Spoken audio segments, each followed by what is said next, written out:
నమస్తే, నేను సిరి. ఏపీ మాజీ సిఐడి చీఫ్ సునీల్ కుమార్కి అయితే రాష్ట్ర ప్రభుత్వం ఛార్జ్ మెమోని అయితే జారీ చేసింది. హద్దు మీరా అంటూ దీని మీద లిఖితపూర్వకంగా అయినా లేకపోతే వ్యక్తిగతంగా హాజరైనా దీని మీద వివరణ ఇవ్వాలి అంటూ ఒక ఆదేశం అయితే జారీ చేసింది. దీనికి సంబంధించి మరింత సమాచారాన్ని మనకు అందజేయడానికి మనతో పాటు ఉన్నారు ప్రముఖ రాజకీయ విశ్లేషకులు కేవీవి ప్రసాద్ గారు. నమస్కారం సార్. నమస్తే. సార్, ఇప్పుడు చూస్తున్నట్టయితే మాజీ సిఐడి చీఫ్ ఎవరైతే ఉన్నారో సునీల్ కుమార్ గారికి రాష్ట్ర ప్రభుత్వం ఒక ఛార్జ్ మెమోని అయితే జారీ చేసింది. ఏంటంటే ఏదైతే తన ట్విట్టర్ అకౌంట్లో రాష్ట్ర ప్రభుత్వాన్ని ప్రశ్నిస్తున్నట్టు ఒక ట్వీట్ అయితే చేశారు. దానికి సంబంధించి ఒక ఛార్జ్ మెమోని జారీ చేశారు. దానికి గురించి కూడా వ్యక్తిగత హాజరైనా కావాలి, లేకపోతే పూర్వకంగానైనా దానికి వివరణ ఇవ్వాలి అని చెప్పేసి అందులో చెప్పడం జరిగింది. దీన్ని మనం ఎలా చూడాలంటారు?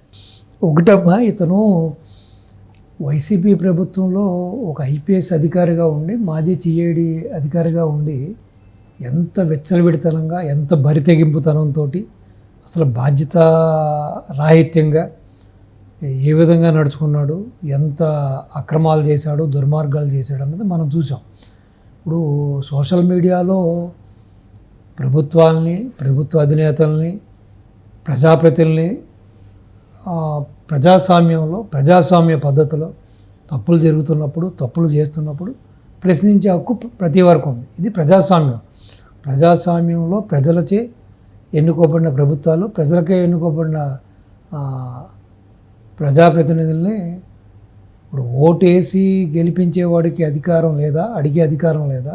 ఇప్పుడు నువ్వు కళ్ళబొల్లి కౌరులు చెప్పి, కళ్ళబొల్లి మాటలు చెప్పి, అగ్గులిచ్చి, ఆలింగనాలు చేసుకుని, ముద్దులు పెట్టి అధికారంలోకి వచ్చిన తర్వాత నువ్వు, నీ మనుషులు, నీ ప్రజాప్రతినిధులు, నీ ఎమ్మెల్యేలు, ఎమ్మెల్యేసీలు, ఎంపీలు, మంత్రులు ప్రజా వ్యతిరేక పనులు చేస్తూ, ప్రజా అభిష్టానికి వ్యతిరేకంగా మీరు నడుచుకుంటూ, రాష్ట్రాన్ని రావణకాష్టంగా మార్చేస్తూ, రాష్ట్రాన్ని అధోగతి పాలు చేస్తున్నప్పుడు కొంతమంది ఔత్సాహికులు, రాష్ట్రం మీద, ప్రజల మీద అభిమానం ఉన్నవాళ్ళు, రాష్ట్ర శ్రేయస్సు కోరుకునేవాళ్ళు సోషల్ మీడియా వేదికగా జగన్ అండ్ గ్యాంగ్ని ప్రశ్నించడం జరిగింది.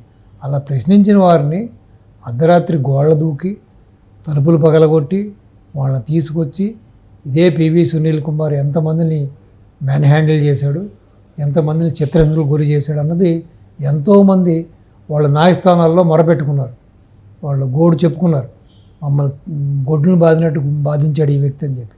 సో అదే కోవకి మన ఎక్స్ ఎంపీ, ప్రస్తుత ఉండి ఎమ్మెల్యే శ్రీ త్రిపులార్ గారు, రఘురామరాజు గారిని కూడా అంతే కదా, ఆయన పుట్టినరోజు నాడు జగన్మోహన్ రెడ్డి యొక్క అరాచకాలని, అక్రమాలని, దుర్మార్గాల్ని, చేస్తున్న తప్పుడు పనుల్ని, తప్పుడు విధానాలని ఆయన రచ్చబండ రూపంలో ప్రశ్నిస్తున్నారని చెప్పి అదే హైదరాబాద్కి వచ్చి పుట్టినరోజు నాడు కూడా అది మేజర్ బైపాస్ చేసుకున్న వ్యక్తికి అప్పటికే ఇంకా మెడికేషన్లో ఉన్నారు ఆయన. ఆయన చెప్పినా కూడా వినకుండా అక్కడి నుంచి తరలించి ఏ విధంగా ఆయన్ని చిత్రహింసలు పెట్టారు, చిత్రహింసలు గురి చేశారు, అసలు గుండెల మీద కూర్చుని ఇబ్బంది పెట్టారని, అలాగే ఆయన్ని చిత్రహింసలు పెట్టేటప్పుడు ఆ వీడియో కాల్ చేసి ఆ వీడియో కాల్ జగన్మోహన్ రెడ్డికి చూపిస్తే జగన్మోహన్ రెడ్డి పైచాచిక ఆనందం పొందాడని కూడా ఆయన వాంగ్మూలంలో చెప్పడం జరిగింది. ఇన్ని పనులు చేసి, ఇన్ని ప్రజా వ్యతిరేకమైన పనులు చేసి, చట్టానికి లోబడి ఒక ఐపీఎస్ ఆఫీసర్ అంటే నువ్వు ఇచ్చిన ఓతు కానీ, నువ్వు ఇచ్చిన ప్రమాణాన్ని, స్వీకారాన్ని అన్నింటినీ పక్కన పెట్టి నువ్వు కేవలం వైసీపీ బంట్లేగా, జగన్మోహన్ రెడ్డి యొక్క అనుచరుడిలాగా నువ్వు చేసిన అరాచకాలు, దుర్మార్గాలను ప్రశ్నిస్తే తప్ప నేను అడుగుతున్నా. అదేవిధంగా అతను ఒక ఐపీఎస్లా ప్రవర్తించలేదు, ఒక వైసీపీలా ప్రవర్తించాడు, ఒక వైసీపీ ఆఫీసర్లాగా ప్రవర్తించాడు. జగన్మోహన్ రెడ్డి అండ్ గ్యాంగ్ కొట్టమంటే కొడతాం, తిట్టమంటే తిడతాం, అరెస్ట్ చేయమంటే అరెస్ట్ చేయడం, చిత్రహింసలు గురి చేయమంటే తిట్లు చేయడం, ఈ విధంగా చాలా అవుట్ ఆఫ్ ద వే, అంటే లా అండ్ ఆర్డర్ని తన చేతిలోకి తీసుకుని తన ఇష్టానుసారం ప్రవర్తించాడు. ప్రవర్తించింది కాకుండా మొన్న జూలై నెలలో రఘురామరాజు గారు ఇతని మీద గుంటూరు నగరం పోలీస్ స్టేషన్లో ఫిర్యాదు చేసినప్పుడు, దాని మీద ఎఫ్ఐఆర్ చేసినప్పుడు అతను దాని గురించి ఒక ట్వీట్ చేయడం జరిగింది. ఇదేంటిది 3 ఏళ్ల తర్వాత కేసు నమోదు చేస్తున్నారు, ఇది మీ విజ్ఞతకే వదిలేస్తానండి. ఏంటి ఇన్ని తప్పుడు పనులు చేసి, ఇన్ని ప్రజా వ్యతిరేకమైన పనులు చేసి, అసలు డిపార్ట్మెంట్లో లా అండ్ ఆర్డర్ని పక్కన పెట్టి చేసిన వ్యక్తి నువ్వు మళ్ళీ ప్రభుత్వాన్ని విమర్శించడం ఏంటి? అసలు విమర్శించే హక్కు నీకు, అధికారం ఉందా నీకు? ఇంత ఉల్లంఘనలు పాల్గొన్న వ్యక్తి ఈ విధంగా మాట్లాడడం అనేది సబబు కాదు. కాబట్టి సో ప్రభుత్వం ఇప్పుడు వివరణ కోరింది. నువ్వు ఎందుకు ఈ విధంగా ట్వీట్ చేసావు, నువ్వు దీని గురించి వివరణ ఇమ్మని చెబుతుంది. ఏదేమైనా అమ్మ, అసలు ఇప్పటికే చాలా జాప్యం జరిగింది అనుకున్నాను నేను. అసలు పివి సునీల్ కుమార్ చేసిన అన్యాయాలు, అక్రమాలు, భార్యని హింసపెట్టాడు, అత్తమామల్ని హింసపెట్టాడు, అలాగే సొంత భార్య సోదరుడైన పివి రమేష్ గారిని ఇబ్బంది పెట్టాడు ఇతను. సో ఇలా ఎంతోమందిని ఇబ్బంది పెట్టాడు ఇతను.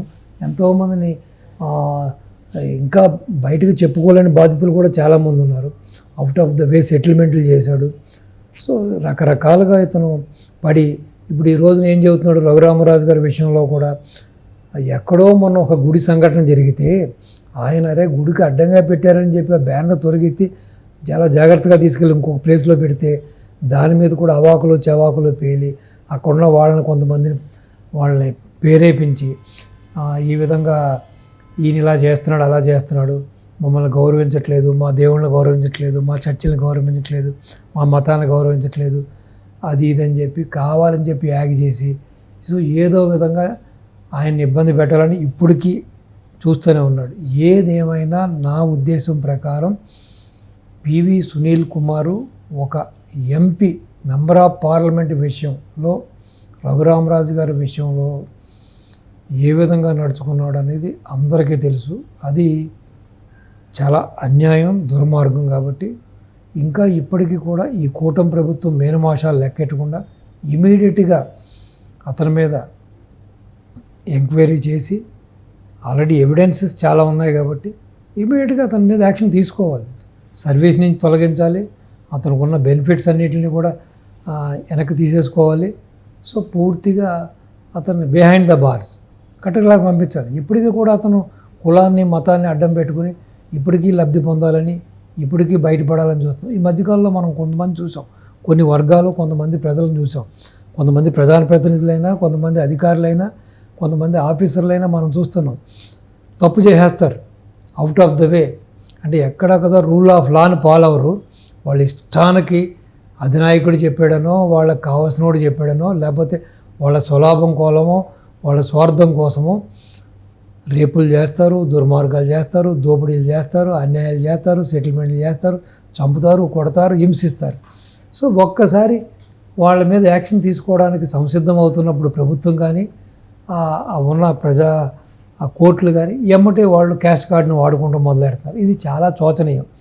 మేము పలానా వర్గం కాబట్టి మా మీద కక్ష సాధిస్తున్నారు, మేము పలానా కాబట్టి మమ్మల్ని ఈ విధంగా అనగదొక్కుతున్నారు, మేము పలానా కాబట్టి మా మీద ఈ విధంగా కేసులు పెట్టి అరెస్ట్ చేస్తున్నారని చెప్పి, అంటే కేవలం సిగ్గు ఎగ్గు లేకుండా కులాన్ని అడ్డం పెట్టుకుని, మతాన్ని అడ్డం పెట్టుకుని బయటపడడానికి కులాన్ని ఒక గాడ్ లాగా, ఆ కులాన్ని ఒక షెల్టర్ లాగా వాడుకుంటున్నారు. సో నేను అడుగుతున్నాను వీళ్ళందరినీ, ఇదే కులం, ఇదే మతం, ఎస్ మీరు ఎవరైతే మీ కులాన్ని ఈ రోజున వాడుకున్నారో మీ కులంలో కూడా ఎంతోమంది గొప్ప గొప్ప మహానుభావులు, గొప్ప కవులు, గొప్ప సంఘ సంస్కర్తలు, గొప్ప రాజకీయ నాయకులు, రాజకీయ దురంధరులు, డాక్టర్లు, యాక్టర్లు, సో ఎంతోమంది కళాకారులు, కవులు, సో గొప్ప గొప్ప వాళ్ళు ఎంతోమంది ఉన్నారు. అలాగే గొప్ప గొప్ప ముఖ్యమంత్రులుగా చేసిన వ్యక్తులు కూడా ఉన్నారు. ఈ ఉమ్మడి రాష్ట్రాన్ని పరిపాలించిన వాళ్ళు కూడా మీ వర్గాలకు సంబంధించిన ఉన్నారు. సో వాళ్ళు ఎప్పుడు కూడా ఇంత నీచాతి నీచంగా కులాన్ని, మతాన్ని అడ్డం పెట్టుకుని మాట్లాడలే. నేనేమంటానంటే తప్పు చేయడం ఎందుకు, తప్పు చేసి మొత్తం ఆ తప్పుని మీ కులానికి ఎందుకు మీరు అంటగడతారు, మీ కులాన్ని ఎందుకు మీరు ఒక బయటేసుకుంటారు. తప్పు చేసినప్పుడు ఎవడైనా సరే అమ్మ, అది ఏ కులమైనా సరే, అష్టాది వర్ణాలలో ఏ కులమైనా సరే, కమ్మ, కాపు, రెడ్డి, కాపు, బీసీ, ఎలమ, ఎవడైనా సరే, ఎస్సీ, ఎస్టీ, ఎవరైనా సరే తప్పు చేస్తే వాడు తప్పుడోడు, రేప్ చేస్తే రేపిస్టు, మర్డర్ చేస్తే మర్డరిస్టు, దొంగతనం చేస్తే దొంగ. అంతేగాని కులం ఎందుకు అడ్డం పెట్టుకుంటారు? కులం ఏం చేసింది? ఇప్పుడు దామోదర్ సంజయ్ లాంటి ఓ మహానుభావుడు ఈ గడ్డను పాలించాడు ఉమ్మడి రాష్ట్రాన్ని. సో వాడికంటే గొప్పవాడివా నువ్వు? కాదు కదా. అంబేద్కర్ కంటే గొప్పవాడివా? కాదు కదా. ఆ గుర్రం జాషువా కంటే గొప్పవాడివా? కాదు కదా. ఇలా ఎంతోమంది మీ కులంలో మీ మతంలో కూడా ఆనిముత్యాలు ఉన్నారు. దయచేసి మీరు చేసే తప్పుడు పనులకి, మీరు చేసే దుర్మార్గాలకి, మీరు చేసే ఈ యొక్క నీచ నికృష్ట పనులకి కులాన్ని మతాన్ని అడ్డం పెట్టుకుని మీ యొక్క కులం యొక్క ఔన్నత్యాన్ని, మీ యొక్క కులం యొక్క గొప్పతనాన్ని, మీ మతం యొక్క గొప్పతనాన్ని, మంచితనాన్ని మంట కలపొద్దు.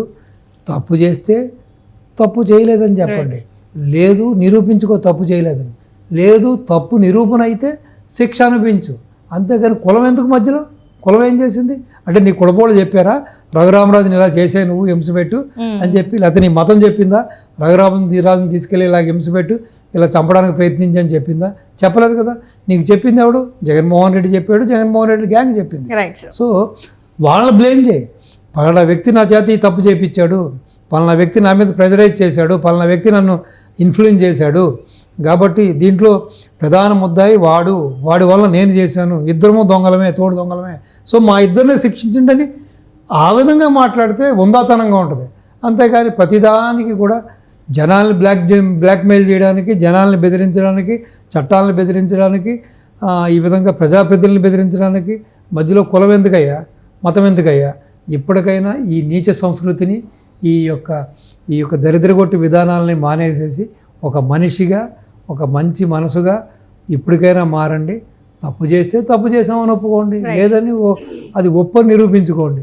అంతేగాని ఇక మీదటైనా సరే ఫ్యూచర్లో ఎవరైతే ఈ విధంగా తప్పులు చేసి కులాన్ని మతాన్ని అడ్డం పెట్టుకొని మేము పలానా కాబట్టి మమ్మల్ని ఈ విధంగా బాధ పెట్టాలని చూస్తున్నారు అనే ఈ యొక్క కుంటి సాకుల్ని కట్టిపెట్టి ఒక మానవత్వంతో మంచిగా మసులుకోవడం నేర్చుకోండి. Right. Thank you so much. నమస్తే అమ్మా.